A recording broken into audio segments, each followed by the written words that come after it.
Buenos días, mis amados hermanos. Bienvenidos a esta escuela dominical donde estamos estudiando cómo orar en estos tiempos a la luz de la oración modelo que nos dejó nuestro Señor y Salvador Jesucristo. El domingo de hoy analizaremos la frase "y no nos metas en tentación, mas líbranos del mal". Así que antes de comenzar, vamos a pedir la dirección de nuestro Dios, que Él sea el que nos revele a través de su palabra lo que nos quiere decir a través de esta frase. Vamos a orar, hermanos. Dios y Padre nuestro, Dios Todopoderoso, Señor, reconocemos que eres nuestro único Dios vivo y verdadero. Padre, y en esta mañana, Señor, nos disponemos a estudiar esta frase, Señor, que nos dejó como modelo nuestro Señor y Salvador Jesucristo. Padre, donde dice, y no nos metas en tentación, mas líbranos del mal. Padre, permite que a través de tu palabra, Señor, nos puedas revelar lo que tú, Señor, nos quisiste decir, Señor, con esta frase. Y qué implicaciones, Señor, tiene en nuestra vida. Y de qué manera, Señor, nos benefician. Porque, Señor, todo lo que tú haces es para nuestro beneficio, es para nuestro bien. Así que, Padre, prepara nuestros corazones, prepara nuestro entendimiento, prepara nuestro ser para poder, Señor, recibir de ti la enseñanza que tú tienes preparado para nosotros. Bendice a mis hermanos, Señor, donde quiera que se encuentren, en sus hogares, con sus familias, y también, Señor, que sea de bendición para tu pueblo. Te lo rogamos en el precioso nombre de nuestro Señor y Salvador Jesucristo. Amén. Bien, hermanos, pues hemos estado estudiando estos últimos domingos temas relacionados con las tres últimas peticiones del Padre Nuestro. Estas frases contienen todo lo que necesitamos para poder subsistir. Estas últimas tres peticiones reflejan lo que por un lado necesita nuestro cuerpo, que en este caso es el pan, lo que necesita también nuestro ser, necesitamos el perdón para nuestro pecado y necesitamos protección para el futuro. Estas son las tres peticiones que hemos estado analizando en los últimos domingos. Son necesidades que el cristiano necesita para poder subsistir.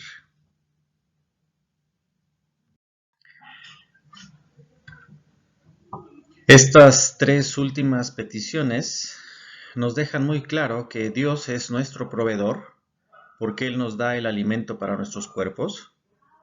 Él es nuestro perdonador, porque Él perdona nuestro pecado.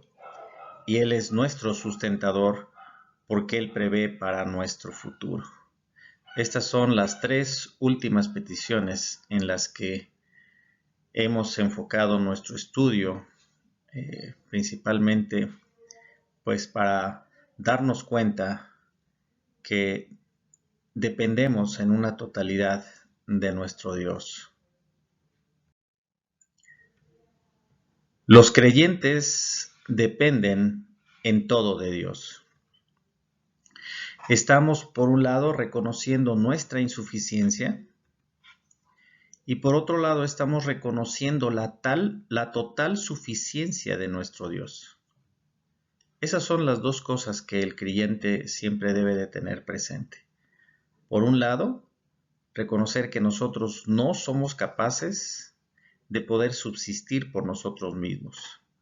Y por otro lado, reconocer que Dios es todo lo que necesitamos. Ve lo que dice el Evangelio según San Juan en el capítulo número 15, versículo 5. Yo soy la vid, vosotros los pámpanos. El que permanece en mí y yo en él, éste lleva mucho fruto, porque separados de mí, nada podéis hacer. Y esto es una verdad tremenda, hermanos. Si tú no estás consciente de esta parte, en realidad tú crees que sales adelante por tus propias fuerzas, pero Dios nos da absolutamente todo. Nos da la vida, nos da la salud, nos da el conocimiento, nos da la fuerza. Si alguno de estos elementos el Señor lo retira de nuestra vida, hermano, no podemos hacer absolutamente nada.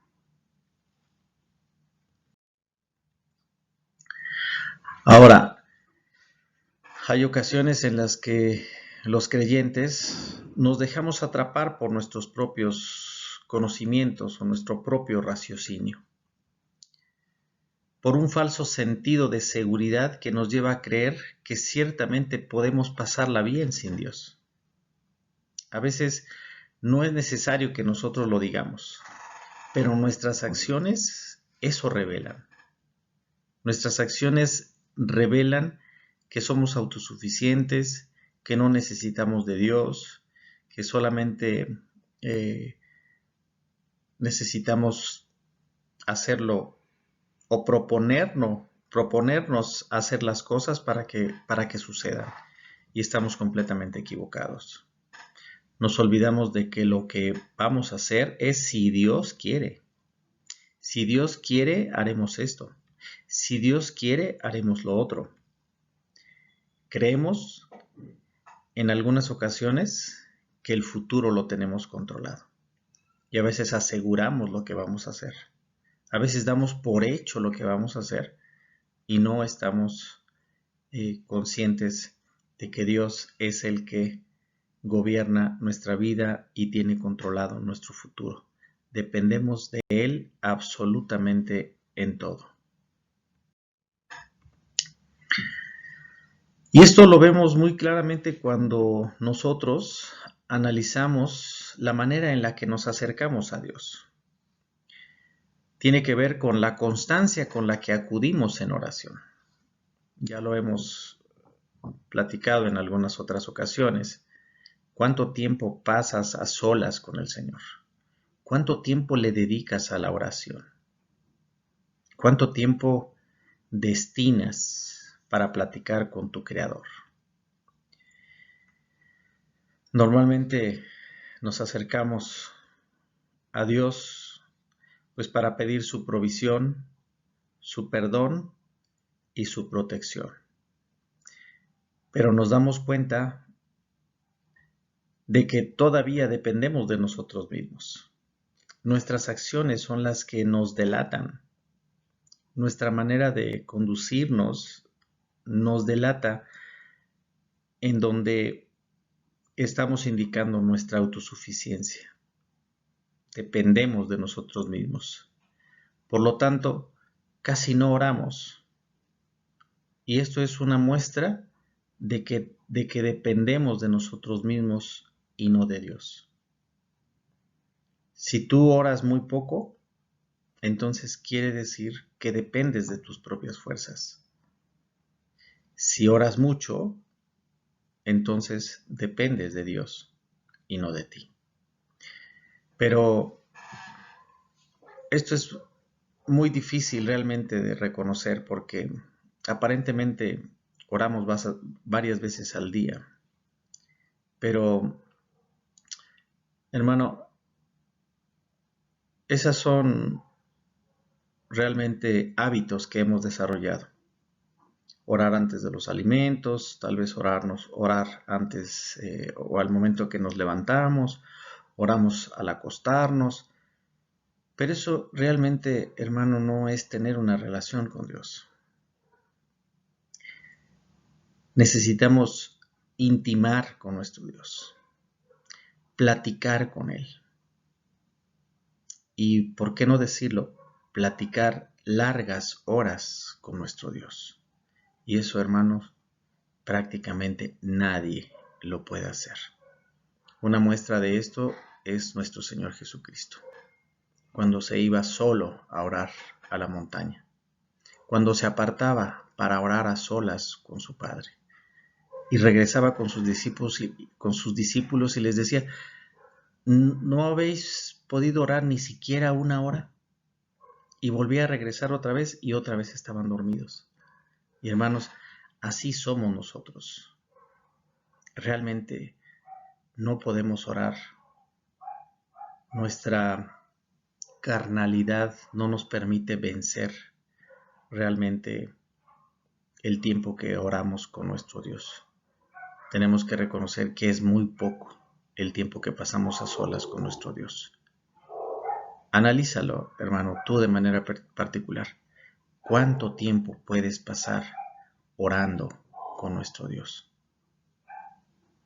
Si puedes durar 1 o 2 o 3 o 4 horas diarias seguidas, hermano, entonces quiere decir que tú tienes una buena relación con nuestro Dios.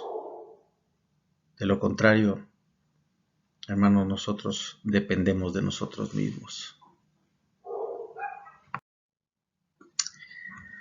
Si pudiéramos resumir lo que hemos aprendido del Padre Nuestro en estas 16 clases, sí, hermano, ya son 16 clases, es un poco más de 4 meses los que hemos estado estudiando y analizando la oración modelo de nuestro Señor y Salvador Jesucristo.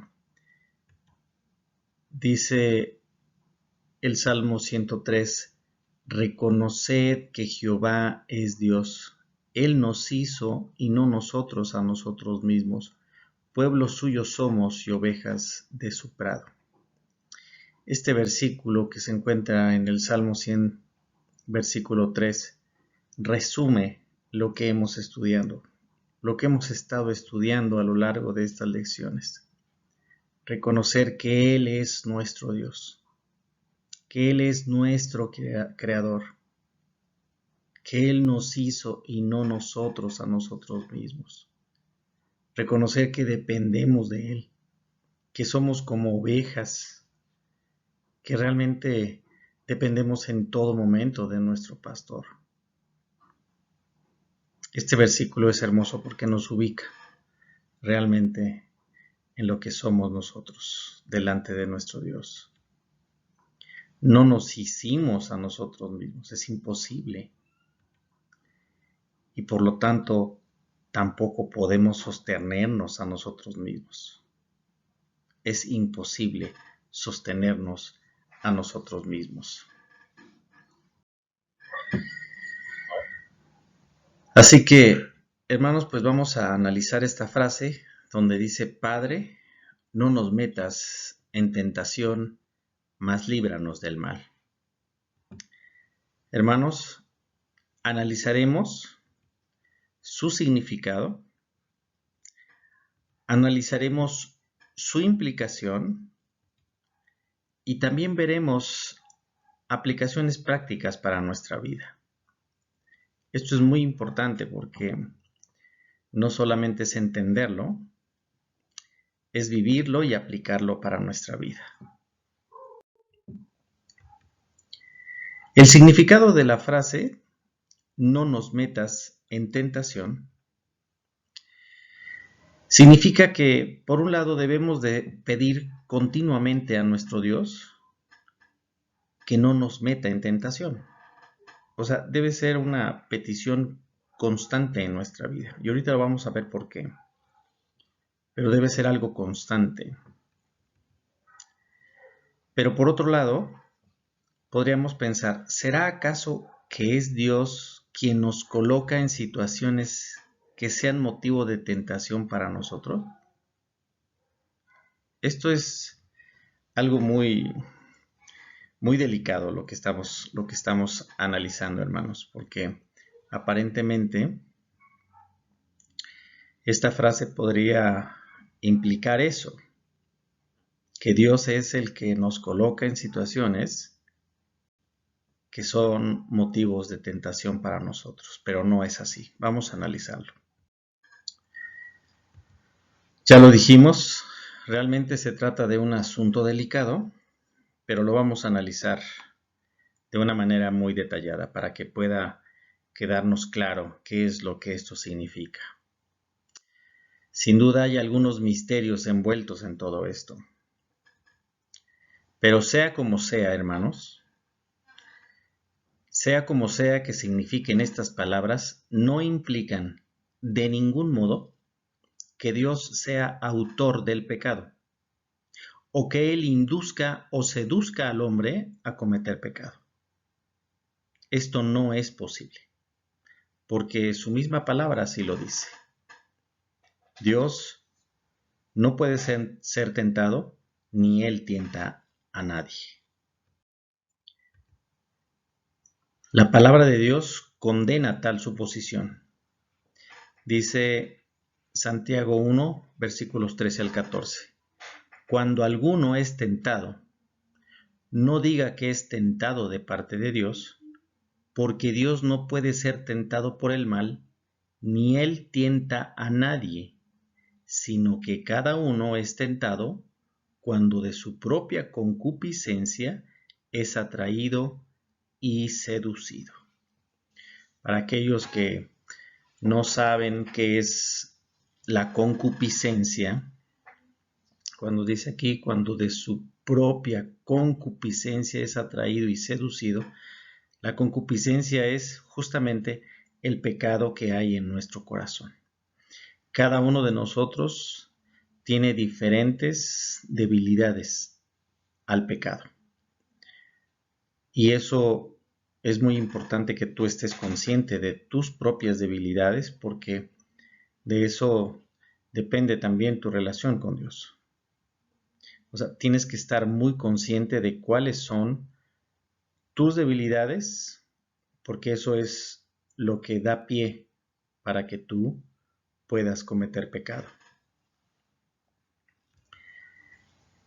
Dice Primera de Juan 1:5, este es el mensaje que hemos oído de él y os anunciamos. Dios es luz y no hay ningunas tinieblas en él.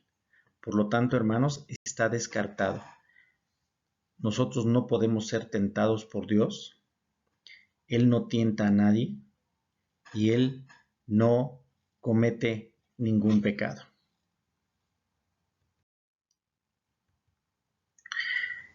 ¿Por qué? Porque Dios aborrece el pecado.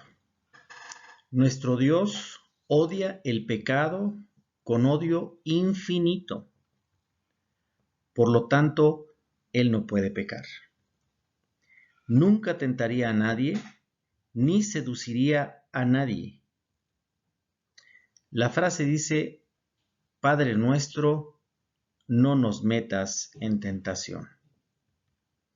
Pero no dice, Padre nuestro, no me tientes. No está diciendo eso. De alguna forma podría pensarse que esto es lo que significa, pero no es así. La frase dice textualmente, no nos metas en tentación. Pero no dice, Padre nuestro, no me tientes.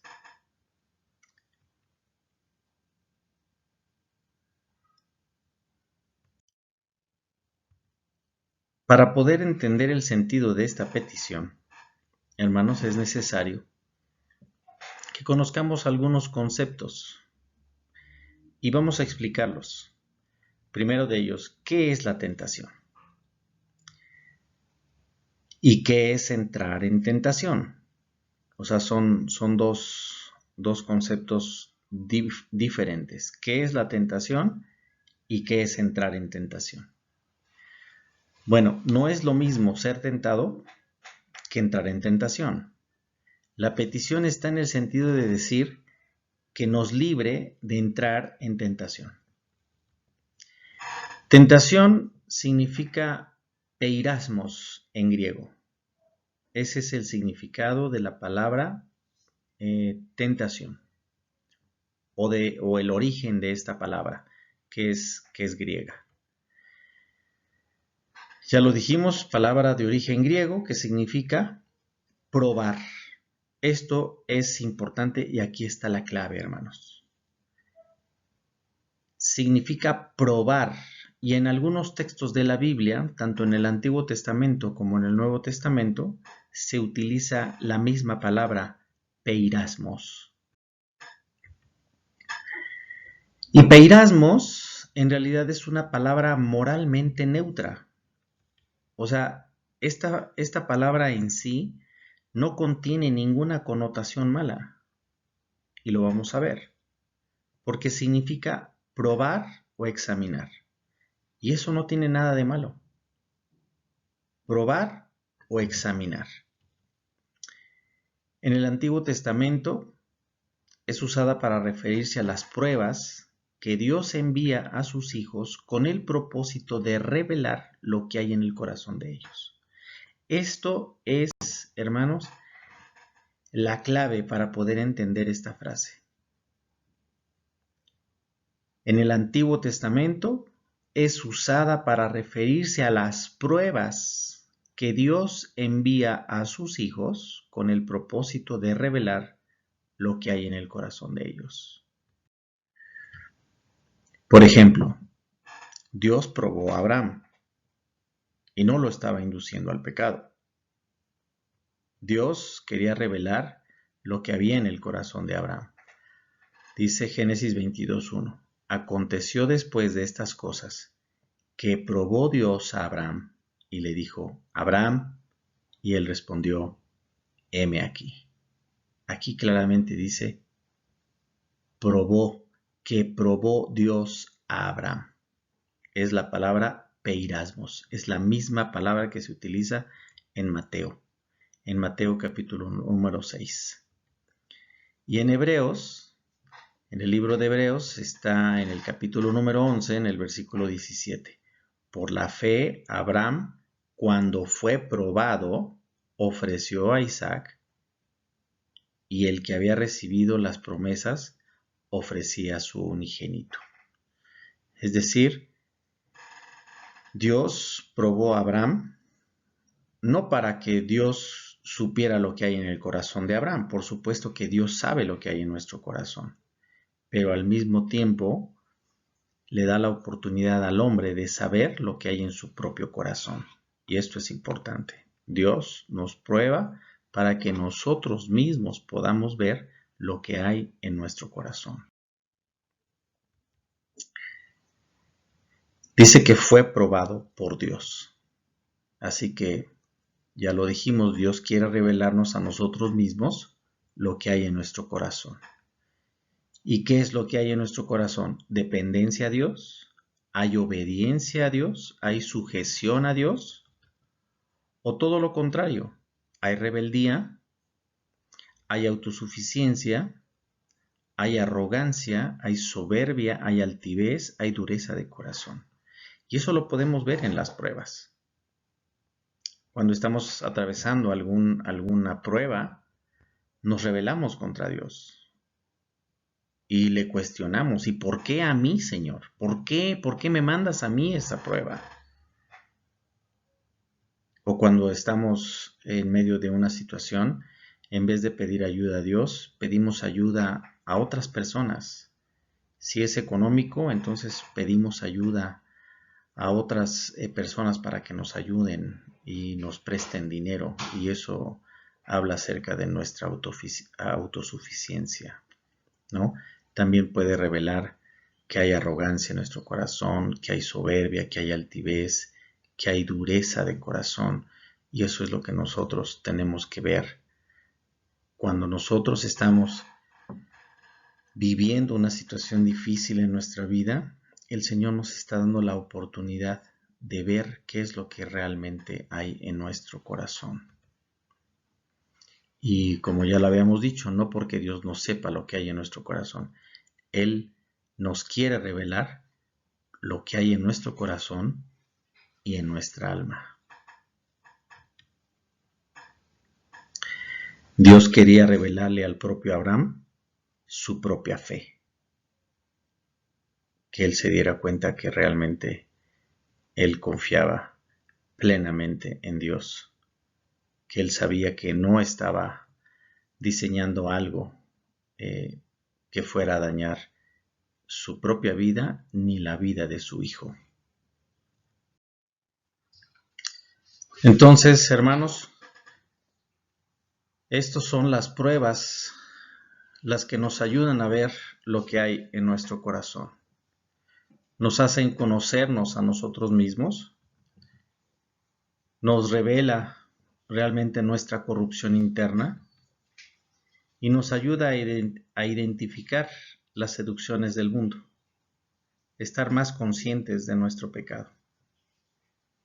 Y por último, las sugerencias pecaminosas de Satanás. Esto es lo que de alguna manera nosotros tenemos que saber con respecto al significado de la palabra tentación. Tentación significa prueba. Entonces, cuando nosotros le pedimos a Dios, no nos metas en tentación, estamos diciendo, no nos pruebes. Que no nos pruebes. Eso es lo que significa esta frase. Porque muchas veces cuando nosotros somos probados, estamos propensos a cometer pecado. Así que, hermanos, pues hasta aquí esta primera parte. Seguramente que habrá una segunda y tal vez hasta tercera parte de esta frase: no nos metas en tentación, mas líbranos del mal. Vamos a orar, hermanos. Señor y Padre nuestro, te agradecemos, Señor, la oportunidad que nos das de estudiar, Señor, tu palabra. De entender, Señor, que realmente tú no tientas a nadie, Señor, ni tú puedes ser tentado. Padre, ayúdanos a entender que las pruebas que llegan a nuestra vida, Señor, tú las utilizas para nuestro bien. Por un lado, Señor, para ver tu poder, para ver tu amor, tu misericordia, y por otro lado, Señor, para ver lo que hay dentro de nuestro corazón. Ayúdanos, Señor, a ser sensibles a estas pruebas, de tal manera, Señor, que podamos corregir nuestra vida y nuestro pecado, Señor, delante de ti. Te lo pedimos en el poderoso nombre de nuestro Señor y Salvador Jesucristo. Amén. Hasta la próxima semana, hermanos.